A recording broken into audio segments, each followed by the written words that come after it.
First of all, mate, great name. You too. Fantastic name. Some say the best Amazing. name. It is. Mate, what do you do?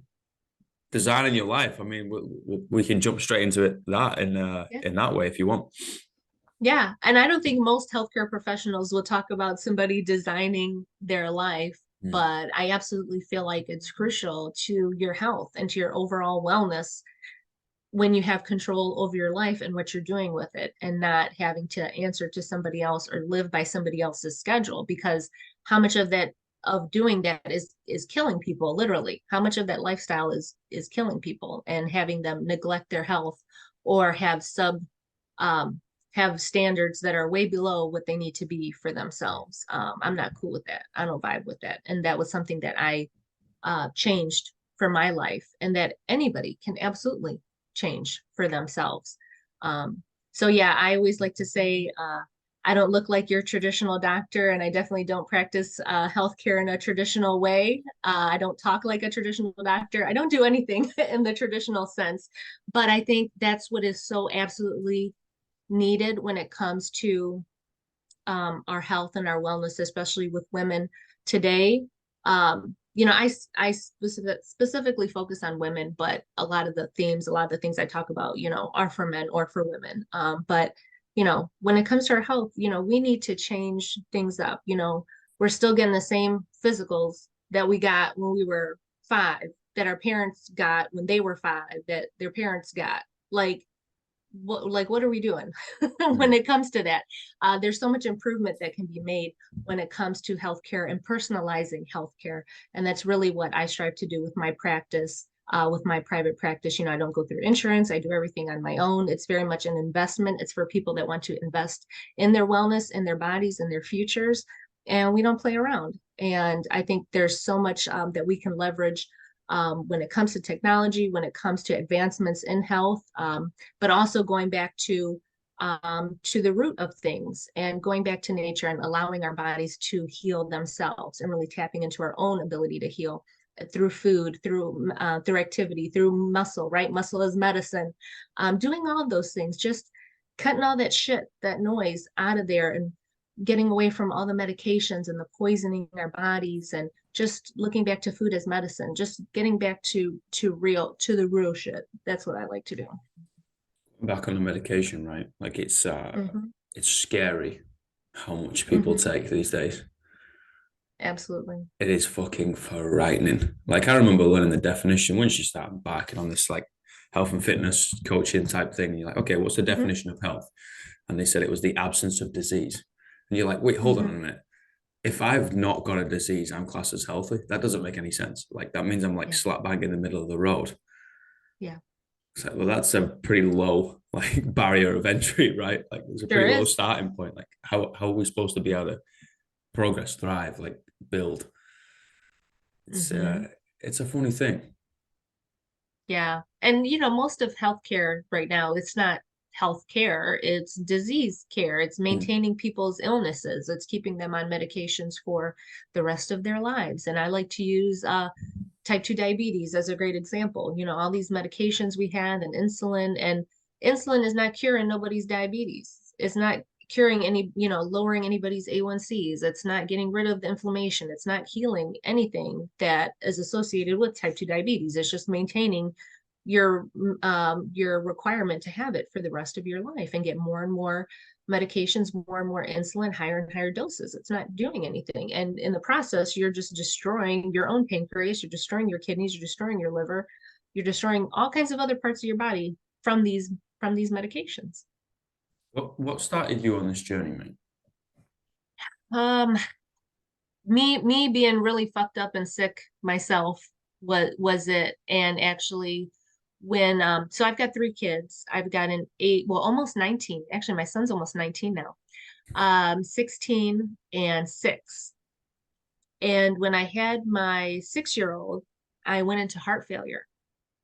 And I had already been in healthcare I was working, at the bedside doing cardiac ICU, transplants, open hearts. That was all my experience for the 10 years prior to that. That's all that I did. And so I had been in healthcare for probably like a good over 15 years at that point. And I was, saving everybody else's life, but not saving my own. Really was not taking care of myself. And then after I got that diagnosis of heart failure, and the cardiologist just like looked at me and she was like, listen, she was like, you can't have any more kids. Don't even think about getting pregnant. You're not going to make it. Your heart won't be able to sustain you. You're going to die. Your baby's going to die. Like, you're done. And I was like, what?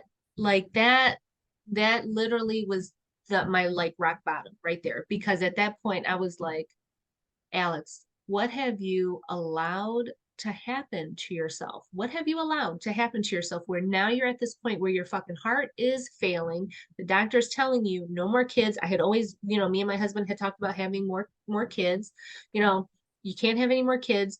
And then I kept flashing to, you know, seeing myself in a bed laid up, not able to take care of myself, and having my kids have to come take care of me. And then thinking about, well, what kind of life is it for them to have to take care of their mom because she's too sick to take care of them to be in their lives? And then who's going to take care of my husband? Who's going to take care of my house? Who's going to be raising my kids when I'm not here and I fucking die because my heart gives out, or I undergo some horrible surgery and I'm laid up in a nursing home with rehab for the rest of my life because I've taken care of patients like that. That was the fucked up part. I've seen that scenario play out so many times over all these years.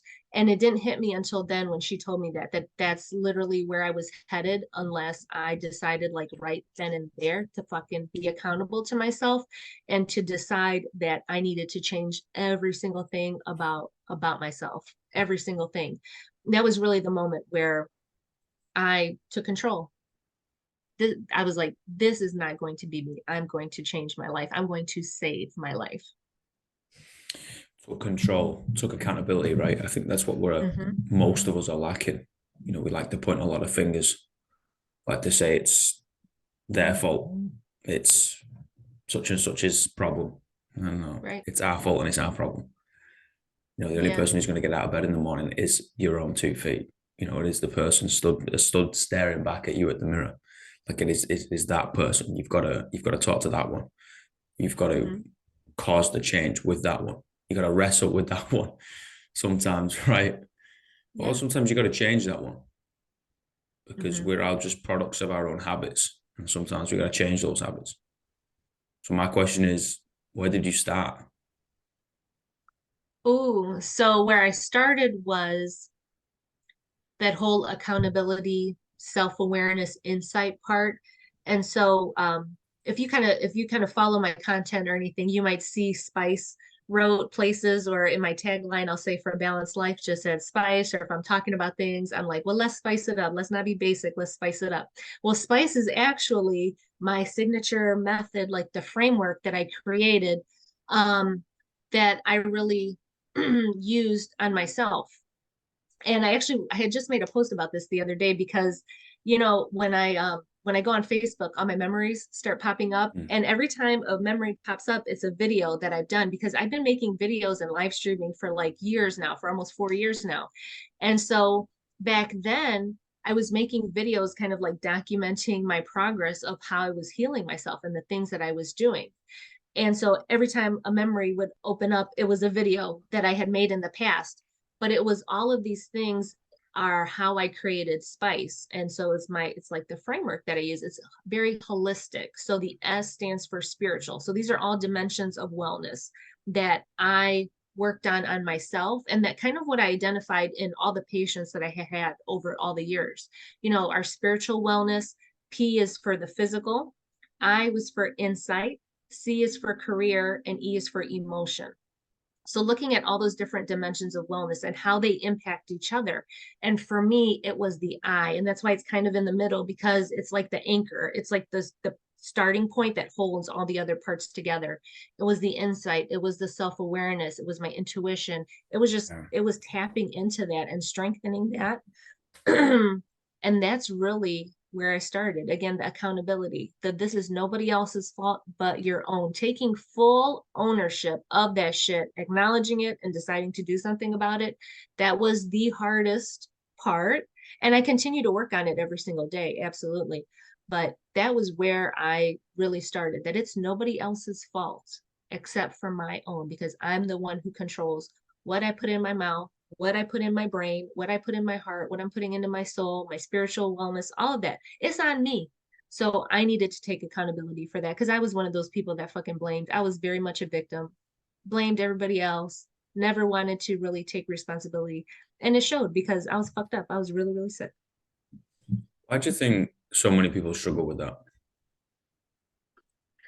Because of our upbringings, because of our religion, our culture, our traditions, our families, the cycles that we continue to perpetuate when it comes to what we think health is, what we tolerate in our lives, what we think about ourselves. It's very much influenced from when we were younger. And, I don't claim that I'm a therapist at all. I'm not a therapist. However, the work that I do goes very deep. Like I just had a Yeah. conversation with a client the other day and we fucking went back. We went back to when she was younger because I was trying to get her to think about the standards that she has for herself and why it's so easy for her to do things and she's not alone in this, why it's so easy for her to do things for her kids, for her husband, for everybody else. But then when it comes to herself, why she can't even get up on time and get herself dressed and presentable before the kids get up. Like that was a big struggle for her.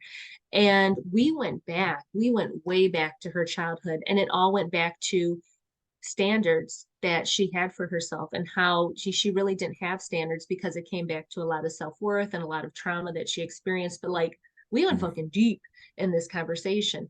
But it goes so much to our standards and our self-worth and how much do we actually value ourselves, what do we even think about ourselves and what we're worth and what we're willing to do for ourselves, because we'll do some fucked up shit for everybody else, right? We'll go out of our way, we'll do crazy shit for other people, but then when it comes to ourselves, we do the bare Mhm. minimum, and we have to change that. Yeah, it's funny. I think everyone has some sort of resistance to going Mm-hmm. back and understanding their own story, right? And I think that's Yeah. where it starts. If you don't Mm-hmm. understand it, you're kind of fucked. Yeah, absolutely. And you got to Absolutely. understand yourself first, right? Mm-hmm. And I think I don't know, I wrote a line a while back. It's like I hope everybody learns the color of their own devil's eyes. As a kid, you need to sit across the frigging table with that bitch and get to know Mm-hmm. 'em and just have a conversation and be like, oh, what's your insecurities? What do Mm-hmm. you mean your insecurities? No, no, no. Get to know the part of yourself that you don't necessarily like, Mm-hmm. or the not so good side. So, because it's all there, Mm-hmm. we've all got it. You're not just this euphoric fucking being, right? Everybody's a cunt. Exactly.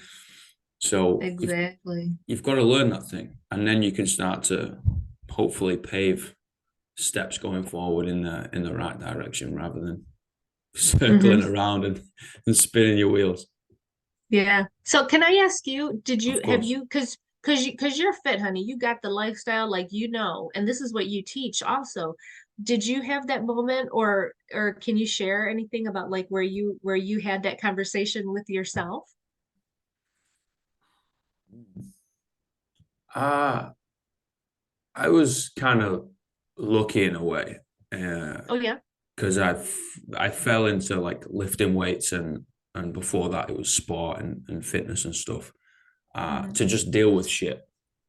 Mm-hmm. I grew up in a shit neighborhood, mate, like and a lot of fear around, a lot of topsy turvy stuff. So I was like, well, how are you going to deal with that? Well, if I found out at a young age, if I just fucking crush myself in a workout, I feel better. Uh-huh. Right? Everyone's heard the whole Ray Lewis story, right? He's seen his mum get the shit beat out of her. So he goes into the garage and just flips a deck of cards.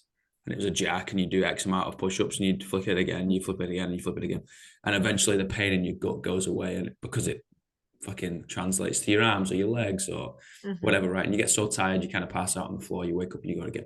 It was similar story to that of just like, well, if I just crush myself physically, I feel better, right? But Mm-hmm. here's the kicker. When you do that, I think you unpeel a layer of yourself that you couldn't find Mm-hmm. without it. I think Mm-hmm. that adversity piece, you kind of look up mid workout, usually internally in your own head, and you look up and you're like, oh, that's just me. Like the thing that I was hating, the thing that like really fucked me off and made me really angry. That's just me. That's just Mm-hmm. a part of me that I fucking hate and like want to kick to the curb and fucking get rid of and run away from. It's like, yeah, you're never gonna run away from it. Wherever you are, you are. You know, guess what? What happens when you get off the plane? You're still there, bitch. Like it's still Mm-hmm. fucking there. So what are you gonna Mm-hmm. do about it? And I think over time, you know, I'm blonde, so it takes me a while. You know, but but I think over time it's oh okay, I can't run for myself.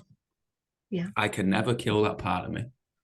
You know, Mm-hmm. again, something I wrote down a while back was I think every man is two men, one they're trying to be and one they're trying to kill. The problem is they'll never do either, and Mm. it's that constant internal battle. And I think a lot of ladies are the same. Like it's a Yeah. human trait, a lot of human being, like mankind, right? Humankind, like it's being this Mm-hmm. fucking weird conscious being, which is kind of like light and dark, but we want to go left and right, and we want to go up and down, and it's like, yeah, you're the battle, you are the battlefield, You are. and I think we have to have that in some way, because if we don't, we've kind of just numbed ourselves. Mm. I think Mm-hmm.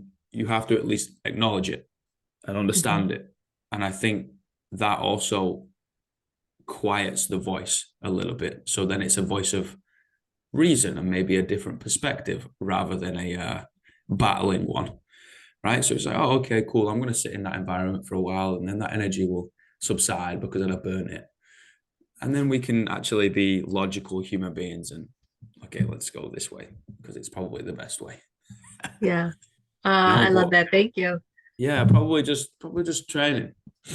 But I fell into it. Yeah. I was really lucky, like just push-ups in the rain and you know lifting rocks in Yeah. bags and just random shit like that.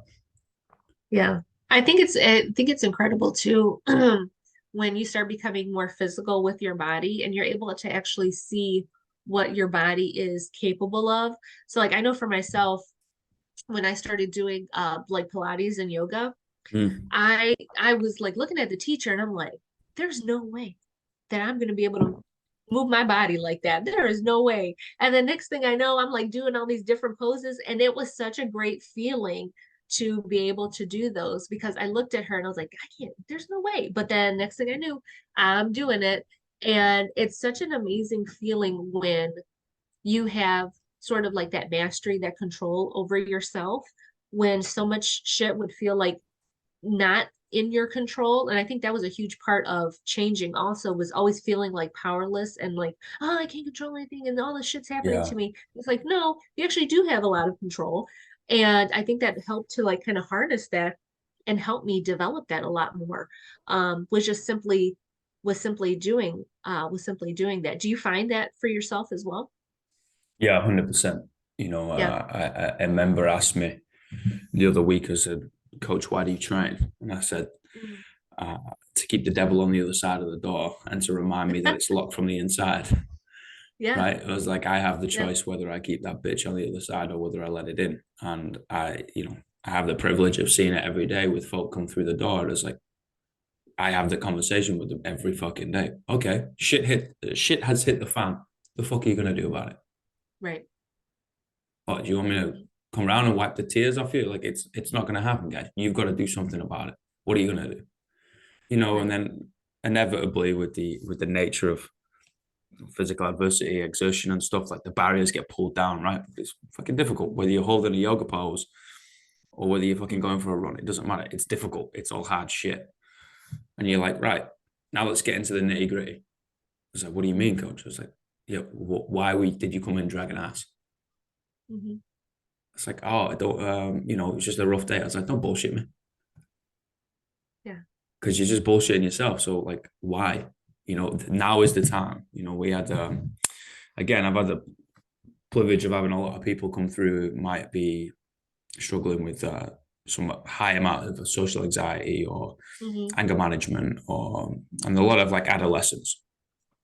Yeah. You're like, okay, cool. Like, how are we supposed to do that? The high anxiety is a different kettle of fish because you don't want to crush them too much with the cortisol running around and just like jack their heart rate so high that they freak out, right? Mhm. But if you put them through a workout and you know, it's pretty difficult. You got to sweat on them, no problem. And then you give them all a piece of paper and a pen, and you give them like 10 to 15 minutes. You're like, all right, write what you think, write what you feel. It's like, what do you mean? I was like, there is no boundaries. Yeah. You write what you think, I'm write what you feel.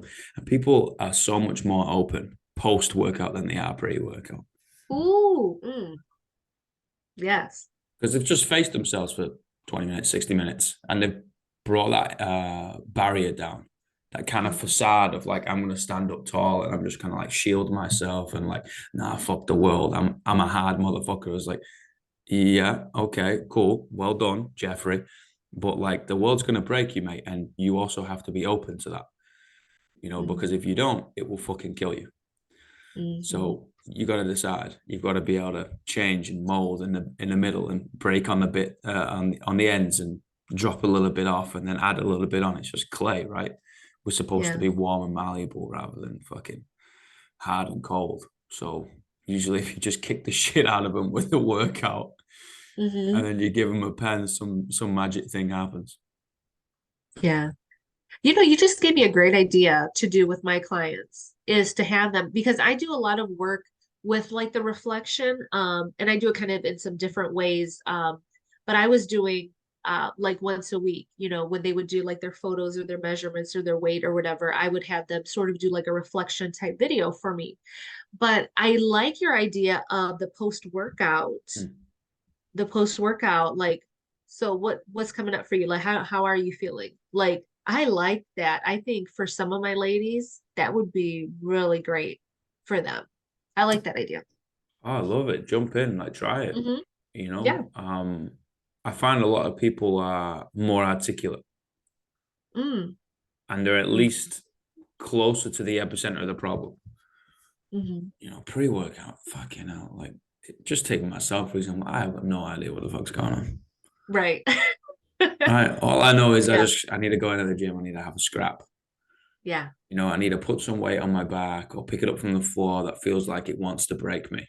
And if I don't Mm. think about it, it will. Hmm. And you're like, all right, sweet. And then after that, you're like, oh, cool. This is Yeah. how I feel. Yeah. It's the same with I think it's the same with like ice baths and saunas and hikes Right. and stuff like that, right? Like I used to live in a place called Christchurch, which was the South Island, and pretty close to my house was this pretty steep track. And it was funny because every time I was like kind of festering over something, I didn't really know what to do, and mine was a bit all over the place. And I was like, you get sick of your own sight, don't you? I'm Hmm. like, fuck this, I gotta go walk this track. Okay, cool. Literally 10, 15 minutes every single time I walk past the same frigging tree. I'd have to get on the notes in my phone because I'd be like, all right, I know what to do. And just make some notes. So it's there. Boom. Walk to the up of the track, look on the other side. All right, I'm good now. Turn around, come back. Yeah. I think we got to face that. I think we got to not popularize because I think we should have autonomy over our own lives. Do whatever the fuck you want at the end of the day. Just don't cry wolf about it. Hmm. Um, but at least say, you know what? Rather than just going down the pub, and drinking fucking 12 beers every night and Right. then going home slaughtered, Yeah. maybe go to the gym or the pool or go for a little walk around the block Hmm. and be like, actually, this is what we're going to go do. This is what I'm going to go do. This is what I need to do. Yeah. And then go do it. Yeah. Yeah. And I think too, making that switch between I have to do this or somebody's making me do it to I want to do it. I need, Yeah. I desire to do it. That's a word that I like to use with my ladies a lot is I desire to Mm-hmm. whatever, insert whatever you want after that. Um, because it is, we feel like we always have to do shit or somebody's making us do shit, especially when you first start working with like a trainer or anybody, a healthcare person, you're trying to lose weight, whatever it is. Um, oh, I have to do this, or they told me to do this. I was like, well, yeah, but eventually that should turn into this is who I am. This is Mm-hmm. my lifestyle. This is just my standard operating procedure. This is how I operate. This is who I am now. So I am. And Yeah. yeah, making that switch is a huge part to like document like when did you feel that moment where you were like, yep, this is who I am. This is just what I do. This is who I Yeah. am. I think is a huge milestone for somebody to realize like that, like that's their moment when they realize that. Why the word desire? Because the feeling that comes from it. And Mm, I like language is so important. And I know for myself, self-talk, I didn't realize the negative self-talk I had. Just the words that I used were not uplifting, were not positive. They were always very negative, even though I'm very much an optimist. Like anybody that would meet me, oh, Alex, she's optimist, blah, blah, blah. Like even though I was very much an upbeat person, the language that I used a lot of the time was not incongruent with that, was not in line with that. And the way I talked to myself was not in line with that. And that self-talk, that's the shit that will kill you. That is the shit that will take you down. yeah. And so when I started paying attention to the language that I was using. And I actually, worked with several coaches that kind of helped me with this as well. Just listening to and hearing myself speak, that was another huge thing. And if there's anybody, listening and watching this that they live stream, they podcast, it's um it's listening to yourself and seeing your progression of how you've grown. It's crazy how much you can see yourself grow with that. And so I kept noticing I was using the words I want, I need, and it felt like so fucking desperate. It felt so desperate using those words. So switching it to I desire, that is such a more meaningful word, has so much more emotion behind it, and it makes you put you back in control that I desire. It's just a control thing also, um, Mm. that I find for myself. I like how you bring in the emotion behind it. I think a lot of Mhm. people use words which are transactional and emotionless, right? And we Mm. don't quite express ourselves in an emotional format anymore. Nor are we really open to receiving it from somebody, right? You're like, well, what's going on? Like they're getting a little too emotional. It's like, yeah, we're fucking humans, guys. Like Yeah, that's the point. We're yeah, emotional beings. We're not fucking logical. It's not supposed to be a straight line because that's the only straight line we're gonna get is to the frigging grave. You know, yeah. it's supposed to go around the houses, and it's this weird gooey shit. Like, yeah, like that's what makes us human. Otherwise, we'd be Hmm. a fucking reptile or something. Yeah. And and I like that you brought that up because that makes me think about the feedback that I get from the women that I work with. And again, going back to, I don't, talk like a traditional doctor. I don't do any of those things because that's what so much is missing right now, that emotion part, the personability part, the relationship that you have with somebody when it comes to your health and when it comes to getting well and staying well. You know, it's the emotion behind that because we all have these ups and downs, and life is fucking life. Life is life, Yeah. and Yeah. a pill is not going to fix a lot of the things. A shot, an injection, or whatever. A meal plan, a fucking macro protein, whatever. It's not going to fix so much of the deeper shit that's going on with people, and we need to get to that. And I love that the work that you do, especially when you were talking about how you have them reflect afterwards after your Mm. workout, like that is what sets you apart and what allows your clients to get that change that they get and really impact their life through that. So I love that. Oh, thank you. I mean, I think we got it right. Hmm. You know, I think our job is to take horses to water, and it's the job of the horse to drink, right? But it's like, no, you now know where that fucking thing is. I gotta go and find some more horses. See you later. You know, I'm not gonna there hold your hand all the time. And it's, we've Yeah, tried everything else. We've tried spoon feeding people, and it doesn't work. doesn't. Mm-mm. No, it doesn't work. It's like, okay, cool. Like, I gotta teach you. I gotta facilitate it, and then I gotta Hmm. fuck off because there's more people out there that need help, and Yeah, you gotta then end up helping yourself. Um, right. and the best thing that we can do is, I guess, empower somebody to do that. Oh, absolutely. Mm. Mate, I got three questions. Yes. What's the greatest piece of life advice you've ever received? From my dad, and it's all roads lead home. And for some reason, that's always stuck with me. Ooh, So all roads lead home. all roads lead home. All roads lead home. Oh, that's beautiful. Thank you. Hmm. What's the worst piece of life advice you've ever received? I don't know. I don't know if I have a worse. I don't know. That's good if you can't remember it. I don't think so. Hmm. That's good. There's more common than you think, though. That's good. Is it? Okay, Maybe guys. maybe that's just the northerner in me that will just hold on to something and be like, "Fuck those people, man." Yeah. Maybe that is. Maybe maybe I gotta work on that. What are the three words you tell your younger self? What are the three words? Oh, so it's gonna be four Okay. that I tell myself. There's a whole story behind it, but I won't get into it. But the four words that I tell myself are I am Dr. Rosa. Those are the four words that I tell myself when I'm doing my affirmations, when I'm doing my declarations. Those are the words I tell myself. There's a whole thing behind it, but that's what I tell myself. Right. I'd love to hear it one day. Yes, absolutely. Right. Thank you so much for your time. This has been a fucking honor and a privilege, mate. Like Oh, shooting the thank breeze you. with someone, trying to trying to figure out this life thing. It's a privilege. Thank Yeah, you. thank you. Thank you as well. Appreciate it. Mate, we'll talk soon. All right, love. Sounds All good. right. Take it easy. Bye, everybody.